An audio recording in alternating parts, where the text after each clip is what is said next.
YouTube Shorts are massive. We're talking 70 billion daily views. That means they can be a great way to reach new audiences, build awareness, and grow your channel. But here's the thing with Shorts. While they do have a strong opportunity to get you tons of views, they don't always convert to views on your longer form content. And if you're watching this video, that likely means that you've experienced this yourself. Luckily, YouTube has recognized this themselves as well, which is why they released this feature called Related Videos. This video allows you to tie another video from your channel to the short that you're publishing. That way, when someone lands on your short, they see this link to your long-form content or any other video that you link to.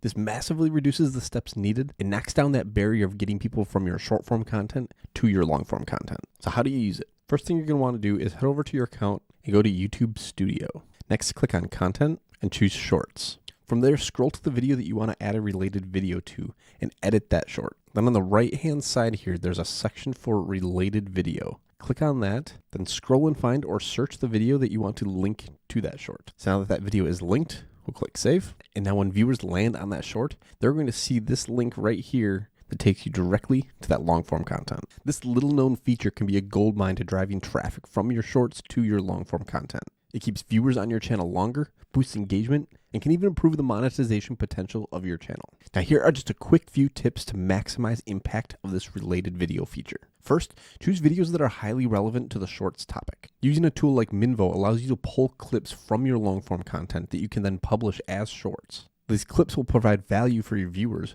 but also give them a sneak peek at what to expect in the long-form content. By ensuring that your shorts are related to the long-form content and vice versa, this increases your chances of someone clicking through to that long-form video.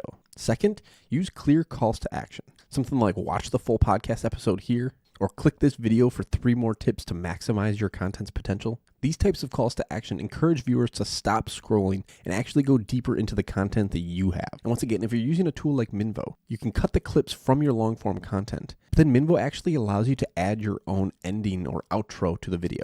That way, you can very easily add a call to action to the end of each one of your clips. And for the final tip, analyze your data. See which shorts and links perform best and adjust your strategy based on what is working better for your channel. So give this related videos feature a try and let me know how it works for you. If you found this video today helpful, be sure to give it a like for me and subscribe to this channel for more social media strategies and tips.